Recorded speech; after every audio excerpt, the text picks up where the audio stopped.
Hola amigos de YouTube, ¿cómo están? Soy el Dr. Meraz. En esta ocasión vamos a hablar de un tema muy interesante que me preguntan mucho: ¿cómo será la nueva normalidad en el fútbol mexicano? Si bien es cierto, esto de la pandemia ha cambiado muchísimas costumbres en todos los niveles y obviamente el deporte no será la excepción.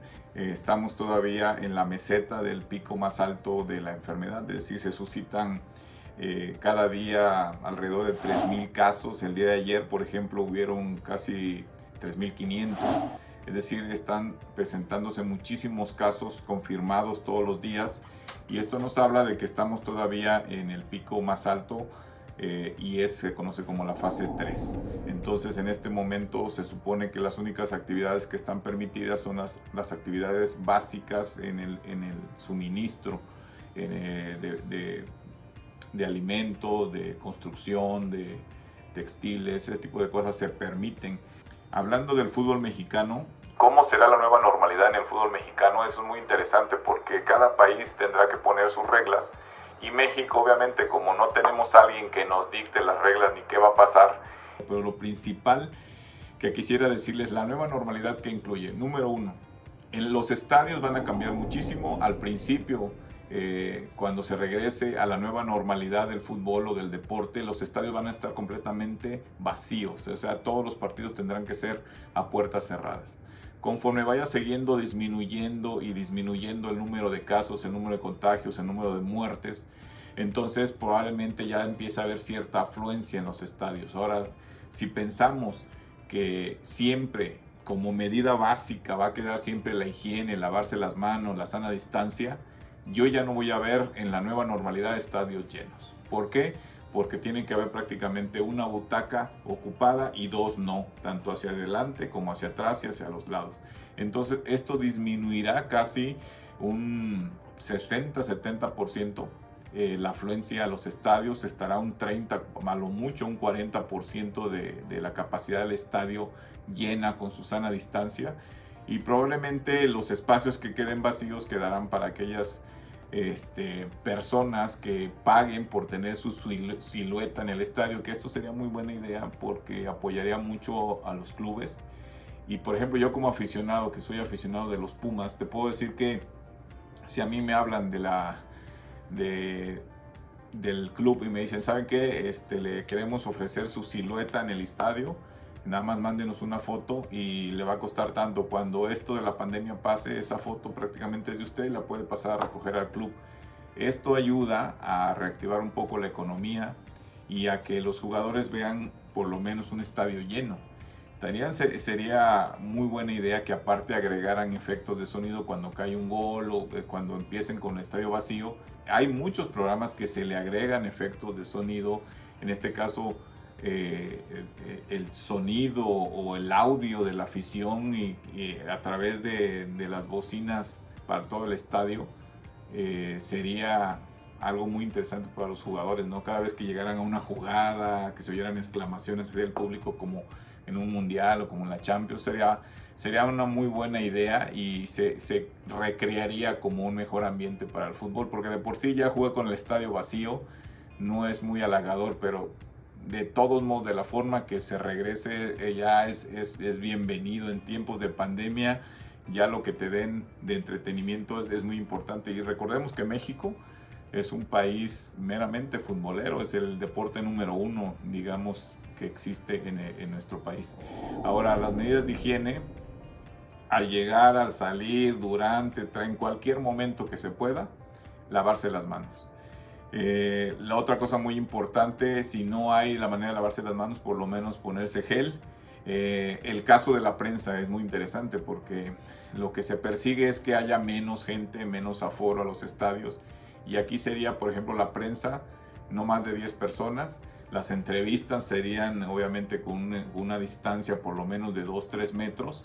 Lo que hemos visto en Europa es que prácticamente le ponen al jugador un micrófono, ya sea de los que se colocan aquí muy pequeños en la playera o uno en la mano, y la prensa, que son 10, también van a hacer preguntas, pero a través de un altavoz para que se escuche y entonces se mantenga la sana distancia. Eso creo que es lo más sano y es parte de la nueva normalidad. los festejos, eso es muy importante porque los festejos, normalmente alguien mete gol y vas y te abrazas y hasta besos veíamos, ¿no? Prohibidos los abrazos, prohibidos los besos. Es más, la gente que escupa, que se le vea escupir en la cancha o escupir a un compañero o tocarle la cara para reclamarle, se podrá considerar como conducta antideportiva, y en su momento, si la nueva normalidad lo dicta, podría ser acreedor a una tarjeta de amonestación. Hasta eso puede pasar con los festejos. Lo otro muy importante, que por eso lo dejo a lo último, es las pruebas. Es muy importante que todos los jugadores y todos los que están ahí involucrados en el estadio, incluyendo los de la prensa, todos los que vayan a ir al estadio de alguna manera, el equipo, los suplentes, los árbitros, el cuerpo técnico, el utilero, el médico, el médico del deporte que esté ahí con ellos, la prensa, todos los que estén en el estadio tendrán que tener pruebas COVID negativo. Eso es siempre que haya un partido. Es decir, por ejemplo, si el partido es este viernes, tienen que hacerse la prueba el martes para que el viernes tengan la seguridad de que son negativos y puedan asistir. Ahora, los que salgan positivos, pues con toda la pena se regresan a su casa a estarse 14 días y cuando ya vayan a regresar, hacerse la prueba de que ya realmente son negativos. Ahora, no tiene que suspenderse a todo el equipo, porque pasa algo que es muy importante.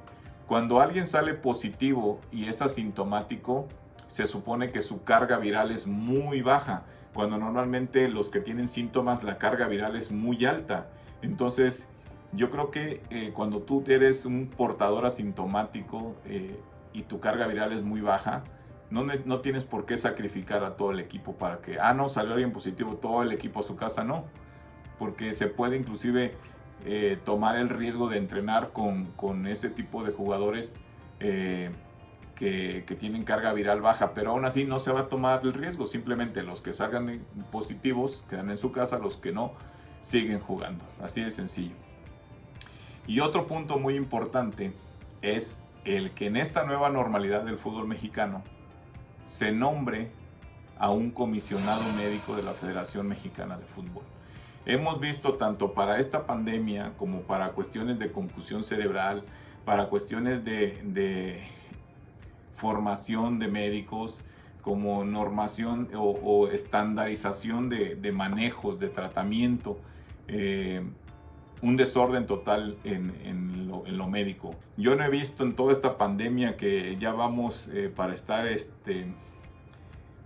en confinamiento desde el 23 de marzo, y ahorita estamos a 27 de mayo, que ningún médico de la Federación Mexicana, inclusive de ningún equipo, haya salido a hablar de qué se va a hacer, cómo se va a hacer.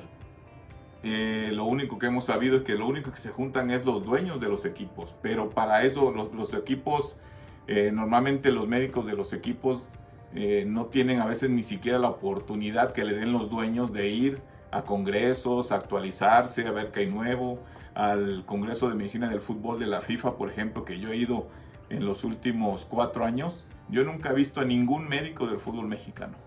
Así de sencillo. Entonces yo creo que los médicos deberían de actualizarse, intercambiar experiencias con otros médicos de otras latitudes para enriquecer y favorecer principalmente al jugador con tratamientos más modernos.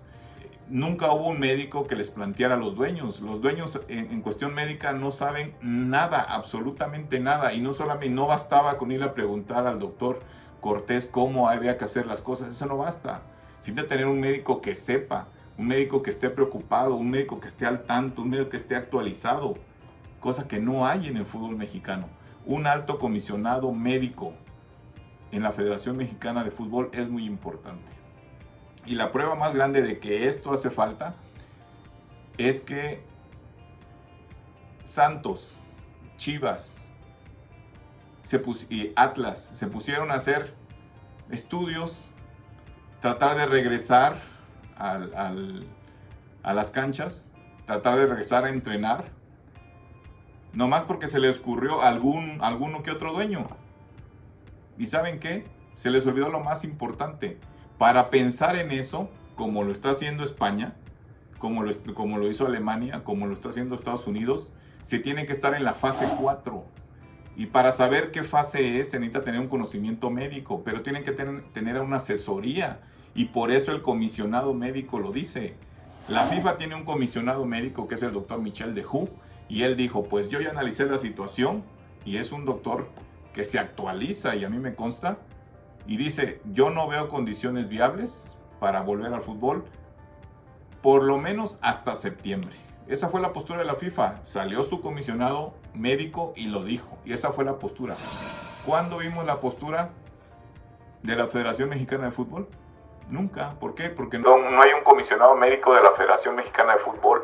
Entonces no hay alguien que médicamente proponga, haga o dicte qué se debe de hacer. Entonces eso es muy importante, sobre todo porque dicen que nuestra liga es de las mejores 5 del mundo administrativamente. Y administrativamente no tenemos un comisionado médico. A mí se me hace completamente raro. El punto aquí es que hay muchas cosas que van a cambiar en la nueva normalidad del fútbol mexicano. Y lo principal es que siempre tenemos que mantener el distanciamiento social. Eso ya no se nos va a ir, los cubrebocas, lavarse las manos, el uso de gel. Ya no volveremos a ver estadios llenos en mucho tiempo, por lo menos hasta que no salga una vacuna efectiva, o por lo menos hasta que no haya un tratamiento efectivo para este COVID-19. Bueno, si alguno de ustedes, de los que me ven aquí en YouTube o en mis redes sociales, tiene algún comentario, pues no olviden ponerlo aquí abajo. Yo con gusto trataré de responder. Lo que no sepa, saben, yo me comprometo a investigar qué está pasando, pero esta es la realidad que hoy vivimos en el fútbol mexicano, y es lo que me gustaría que todo el mundo tuviera en cuenta. Por otro lado, si les gustó este video, denle un like. No olviden suscribirse y activar la campana de notificaciones, porque cada semana subo un video diferente de algo de salud y deporte. Así que nos vemos hasta la próxima. Soy el Dr. Meraz, traumatólogo deportivo. Hasta la próxima.